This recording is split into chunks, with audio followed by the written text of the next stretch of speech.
Jazzcast Pros.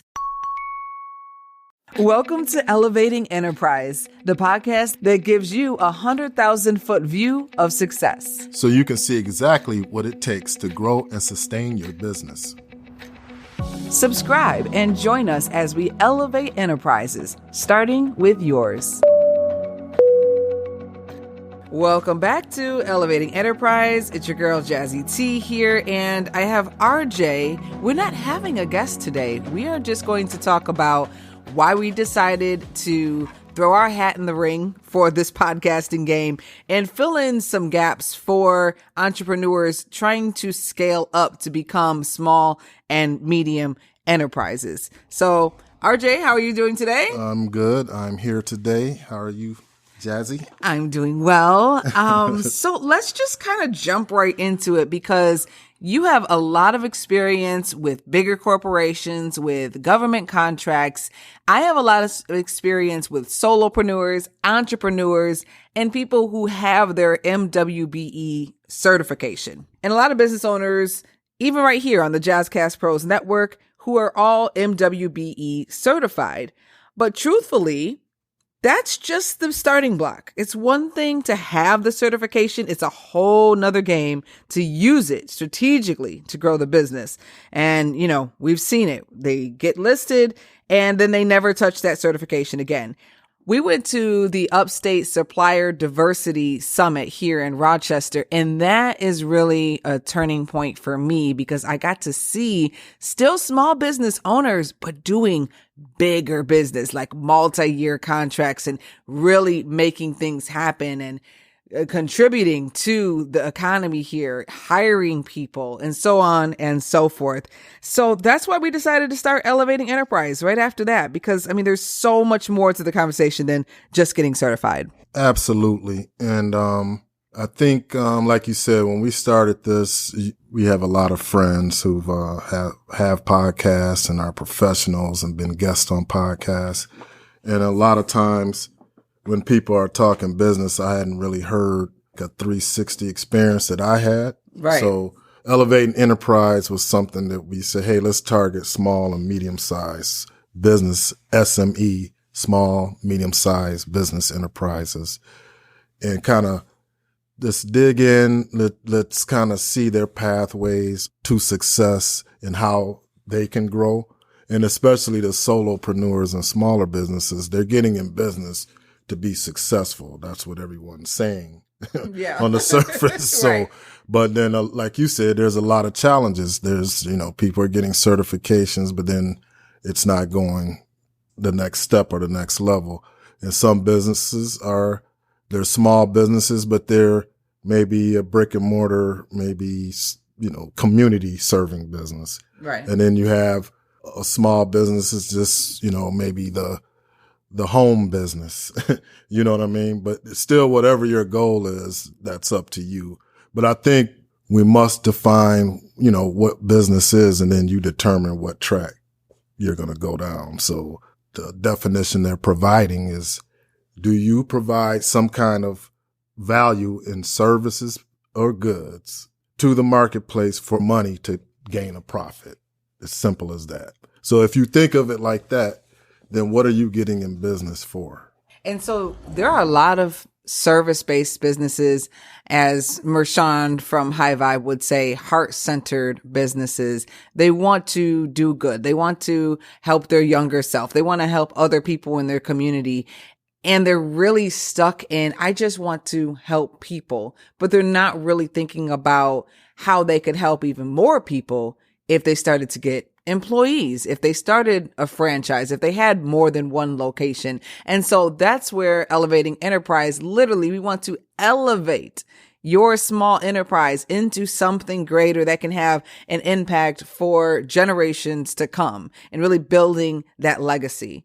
And so, RJ, you've worked with some of these major institutions like Consumers Energy back in Michigan. So you've seen firsthand how businesses can go from just holding a certificate to actually landing those bigger contracts and making huge impacts in people's lives. So can you talk about an experience that maybe really opened your eyes as an entrepreneur, as someone, working with these smaller enterprises that say, wow, this is very different from just being the guy selling DVDs out of his coat jacket on the corner, right? There's a distinct difference there. Can you talk a little bit about one of your first aha moments? Well, we're from Michigan. I went to college at Michigan State University, degree in telecommunications and a business track.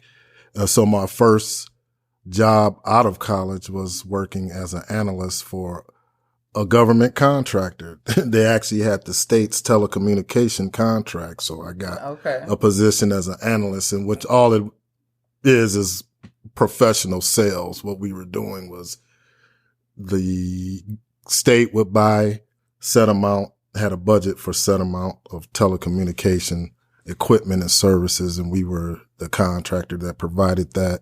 What opened my eyes is the accountability and the difference between us. There's a difference between selling the DVD out your trunk and professional sales when you're assigned a whole department, in the state. And then whenever they needed those services, you had to coordinate the procurement with the procurement department. So that's a different level, and you get trained on those things by your company, as well as the state had their own processes. And I think the difference is getting the training that's provided immediately, and some of the professional development, because from there I went to corporate America with the Aerotech, which as a technical recruiter, and then was promoted fairly fast to a contracts manager. And the company switched to tech systems. So basically IT, manufacturing engineers, and then another department was environmental, providing contractors on major projects, which mainly large government projects with the departments of defense and different people in states, just large contracts. Yeah. So getting promoted from, this involved a lot of professional development. I guess that's what opened my eyes from going from one level to the next, because you're provided a lot of tools that just help you communicate better, presentations, the support, and the expedition. It expedites some of the processes to help the customer get to their to their end goal. You were very lucky in that respect to have that professional development working with government contractors from the beginning of your career, really. So you saw how it's supposed to go. But between then and now, we've also seen a lot of examples of what not to do.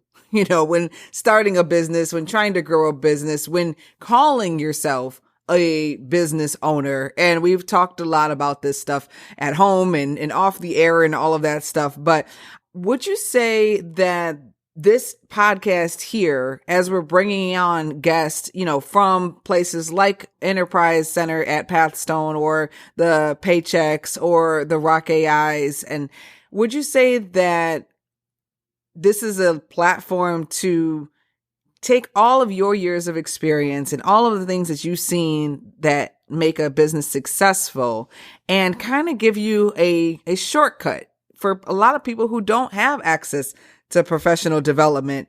And what is it that you're hoping that they get out of listening to one of our episodes here? The people we're bringing on are the actual resources that you need to maybe connect with to kind of put together your total program to help you succeed. So that's the goal of that. And they're good people. They're good programs. You just have to understand how to utilize them.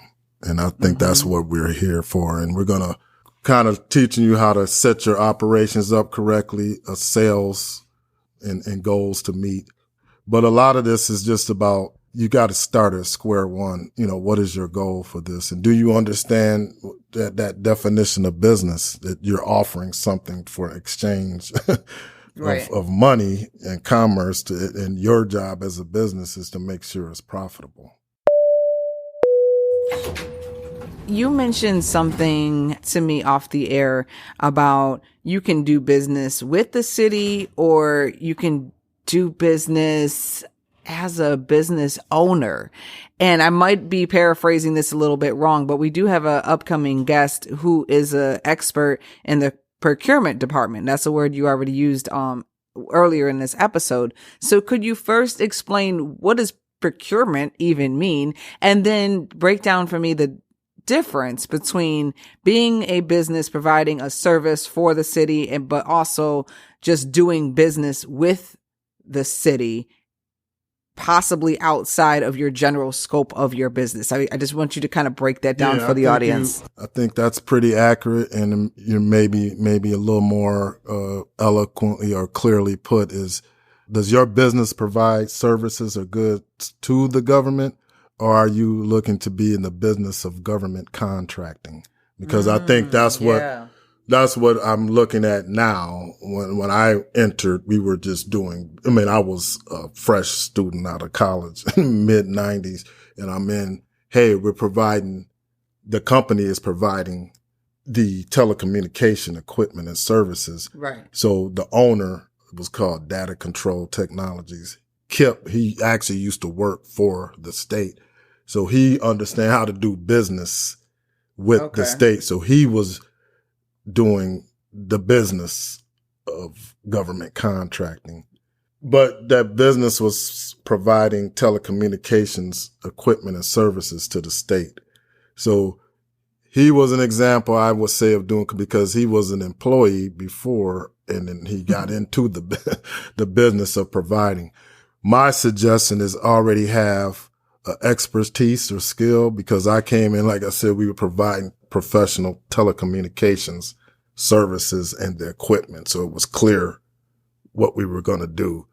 Then the Aerotech provided professional project management, as well as engineers, managers, and lead staffing to provide to these larger projects for the government.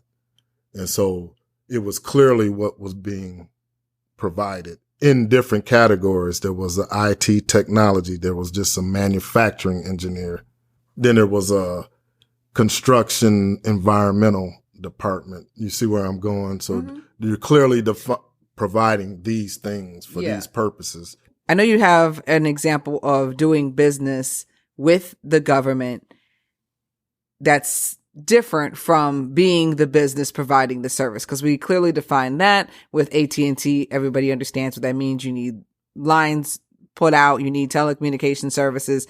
You can go to a company that provides telecommunication services. But you have a personal example on, you came into Western New York, like you said, coming in from Michigan. You were around some people. You found out, hey, person A needs the services of person B, but they don't know each other. I'm going to facilitate this meeting, and I'm going to facilitate this contract, actually, not the meeting. And you say, all right, there's a project that needs to be done. I found a person that can do it. And now you're doing business with the city or with the county. So can you kind of just give them that one example with the, the housing authority? Yeah, well, when we first moved in town, I was working with a contractor, a general contractor. They provide a lot of facility services, in Buffalo.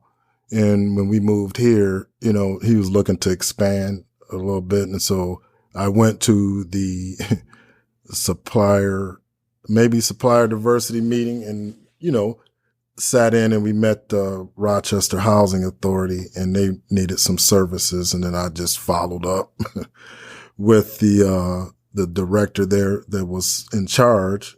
That's what you go to those meetings for, to find out how they do business. And then if they say, get on our vendors list, you have to get on that.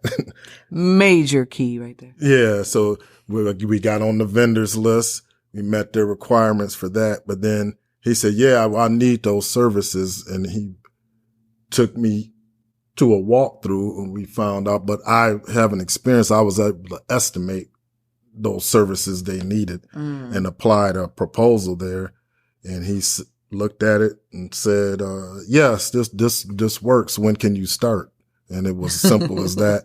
And we went in, took care of it, found a contractor here to help supplement some of that because they had a lot of the equipment. But I just project managed it, set up the schedule, the work design, what needed to be done, and wrote the, report and compliance. We had to shut the main street off, with the county and the city because they were bringing in 2 cranes to get the job done. Right. And we, part of it is we had to start at 4 a.m.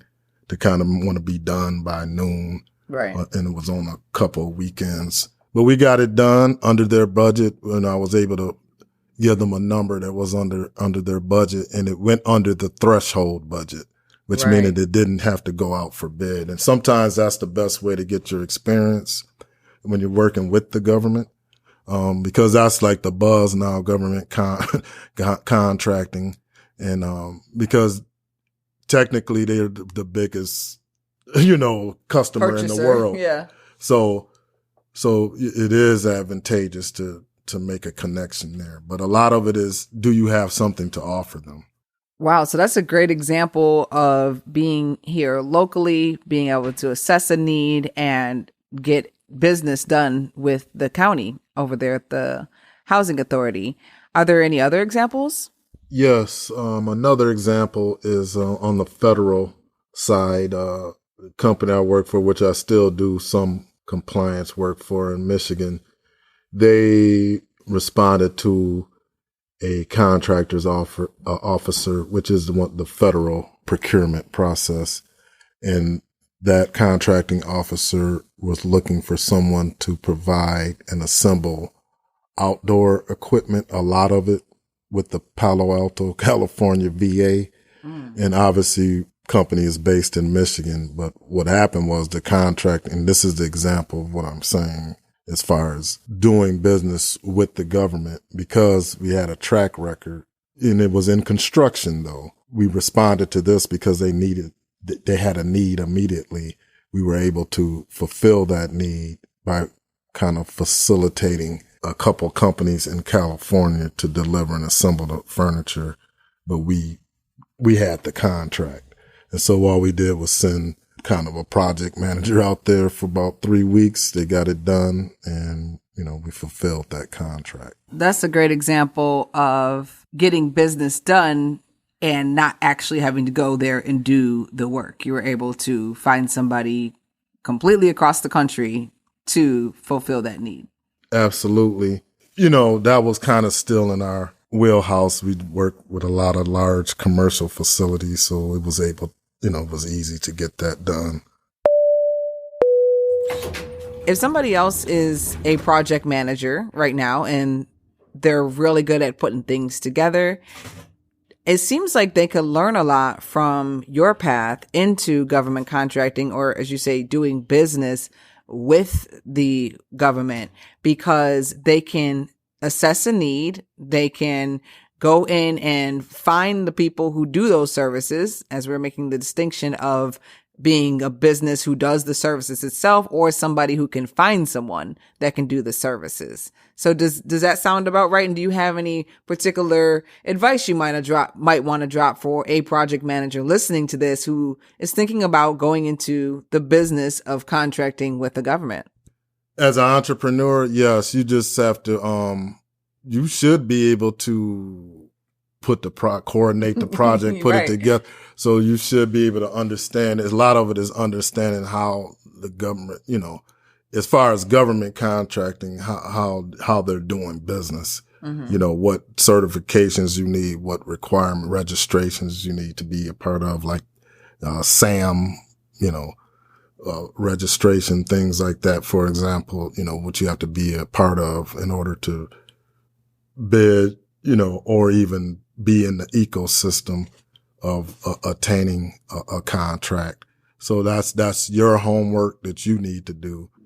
Getting security clearances, from the Department of Energy and Department of Defense. It's a lot of things to it. And those are type of things that sharpen me up. Is like, oh, you just don't just go do it. You have to, there's a process to it. And what I want to say here is like some things that are important, like there's prioritization. You have to kind of put your priorities out there and kind of design from there. So things always have an execution to them. So yeah, like I said, a good project manager is a reverse engineer.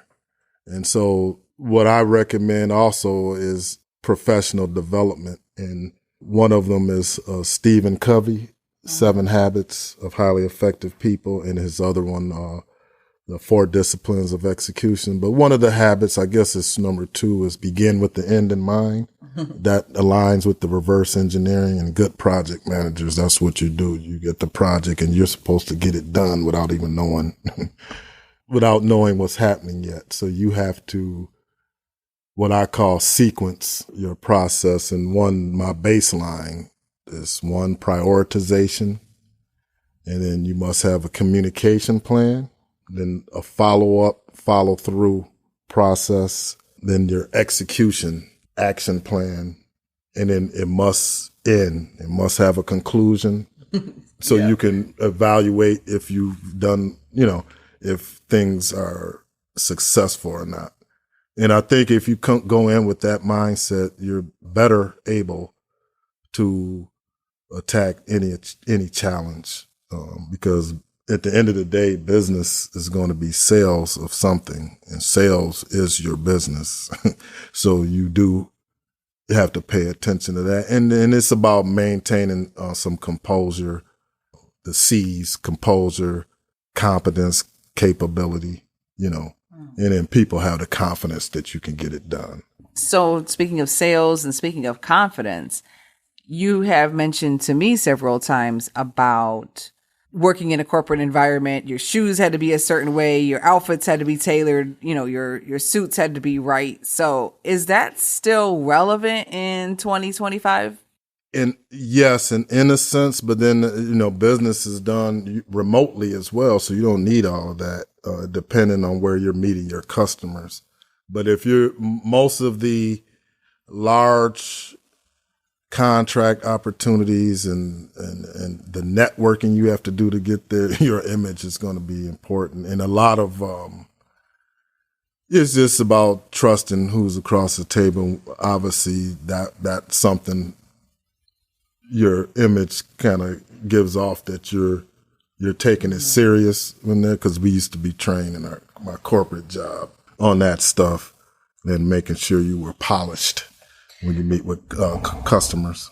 So people like Mark Zuckerberg or even Steve Jobs, they challenged that, right? They're known for being very business casual, right? But would you say that there are more advantages than disadvantages to showing up, polished with your shoes shined up and a nice suit on? Yeah, like I said, it's the perception that you're serious, and then that you've taken time to present yourself that way. So you must be presenting a good solution, because your business interaction is going to be about mostly is solving problems, providing a solution for your customer.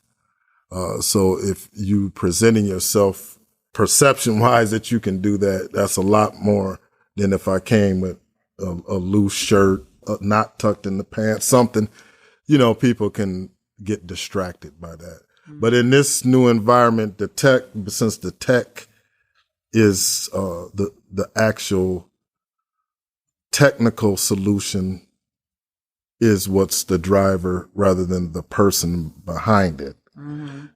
You can somewhat get away. As long as you can provide that solution, then it doesn't matter, I guess, in some instances, but you still have to present some type of confidence and trust that you know what you're doing and talking about. Mm-hmm. But people are more willing to accept that a technical expertise doesn't really need to show you that he has the best, has a crease in his pants or what have you, or his shoes are shined. Does this work? Boom, yes, Right. So that's different, you know what I mean? But if you're going to talk to the president and they said, for example, in the finance industry, you have to wear your suit because they're turning over their money. So they don't want to turn their money over to somebody. And it's just perception. I mean, I'm not the expert or made these rules up. I'm just observed them and playing by them. Mm-hmm. So that's a good word, observed, because I'm coming in here from the solopreneur aspect of things. However, when we start to get around people who are in the enterprise business, who are whether small, medium, or large corporations, I notice their wardrobe is also elevated. Maybe that's because they have a little bit more money to spend. But I think that perception, as you're just meeting somebody for the first time, you never get a second chance to make a first impression. So it definitely doesn't hurt. I can give an example of when I was flown to Buffalo from Michigan for an interview for a full-time radio disc jockey in Buffalo. I wore a full out suit. It was a skirt suit. I wore my heels, and people would say, well, this is entertainment. You know, nobody sees you on the radio. But I felt like there were no disadvantages to wearing the suit. I could have just showed up in the same sort of wardrobe I ended up wearing there 3 years later behind the microphone, sweatpants, shorts, t-shirts, whatever. But I wanted to make that great first impression. So especially when you're networking and you're trying to get new customers or land big contracts, it definitely can't hurt. Yeah, absolutely. You know, it's about, you mentioned this first impression. You want to be taken serious. So if you're presenting yourself that way, then that's what most likely is going to happen in the first impression. So yeah, you got to look at it, what fits you, what fits the moment, and then, you make your decision from there. So what leadership qualities do you think a solopreneur or a project manager must develop in order to grow into a CEO of an enterprise or someone who's actually running a business effectively and for sustainable growth? In order to lead in these situations, you have to be a good listener. You have to have some self-efficacy. I mean, you believe in what you're getting involved in and that it's going to succeed. And then be able to communicate with people. Also be able to have some decisiveness. You have to make a decision. You know what I'm saying? And so those are the things that are going to help you, stay action oriented towards whatever you're doing. And because you have to believe in it, be excited yourself, and know sometimes you have to motivate yourself to do that. It's not anyone else. And that's going to separate you, because a lot of times things look like the walls are caving in and, all hell is breaking loose and those type of things. And then you got to weather those storms. And that's leadership. And get some good mentors. I was fortunate to have good mentors growing up. My father was the first business person. He worked for a company called Meyer in Michigan. It's similar to like the Wegmans possibly here, what, it's so funny, just side note here. So it's actually called Meyer, not Myers? Yeah, Meyer. That's so weird. But yet here it's actually called Wegmans, not Wegman. It's so weird. In Michigan, we put an S on everything. Yeah, we do. It's funny. But yeah, he took us around. He was in charge of, I guess worked his way up. But my brother's a year and a half younger than me, and we were, his right and left hand growing up. Yeah, so your dad was a corporate executive. And so from a kid, you were able to see how things are done on a high level. As a regional manager, he was going around to different locations and helping them to open up new markets there. And that continued with yourself and even your nephew, right? Absolutely. Turns out we kind of adopted some of those skills. That's what my corporate job, servicing corporate clients and business to business sales. I kind of saw some of that from my dad, and it was easy for me to kind of adopt those characteristics. But also, like I said, get good mentors. I was fortunate. My dad was that. Another gentleman owns an auto supplier company in the Detroit area. Another one was a board of trustee on MSU, the Michigan State University board. And I was lucky enough for them to hire me as intern and those different things, and then spend time with you, So I learned a lot on how to carry yourself, be reliable, be accountable, be a leader. And those are some of the things that you have to do. So I recommend that. Find a mentor that's actually successful doing the things that you're desiring to do. Mm-hmm. So yeah, we, like Jazzy said, we're going to have these small talks, give some insights and give some guidelines on what we think and what we know that probably could help our audience and help you as entrepreneurs, business people, look through a window pane of success. So we'll be adding these small talks in on some of the nuances every once in a while, kind of some secrets to sales and business development that we think you may find useful on your journey. As we close out, I'm going to demystify our tagline, the podcast that gives you 100,000-foot view of success. Can you give us a peek behind your thought process in coming up with that tagline? Like I said, I've got some mentors, corporate executives, some people who are very successful, and I just humbly sat by and absorbed some of their lessons. And one thing I knew, the 100,000-foot view helps you look at everything in front of you, almost like maybe a football metaphor, like the quarterback drops back and he surveys the field before he makes a decision. So the 100,000-foot view is, analogous to that. And just being more informed, paying attention to what's really moving the needle, and then making your decision from there. That's what that's about. And the reason I'm bringing this up is because we'll hear people saying 10,000-foot view, 30,000-foot view, maybe even 50,000-foot view. But when you completely zoom out to 100,000-foot view, I think, like you said, it gives you a wider perception of what's going on. You're taking into account all of the variables. Because, yes, you can be at 30,000 feet, which is the cruising altitude of a commercial jetliner, right? Or you could be in a rocket and being able to see the entire Earth. Absolutely. And ironically, we've been in some important meetings with different levels of, pretty capable people and even high level people. And no one's went over a 30,000 foot view. And it was very telling because even them is people we felt were polished. A partner of mine, we're in the meeting and they said that, but when 100,000-foot view, we could see some things they couldn't.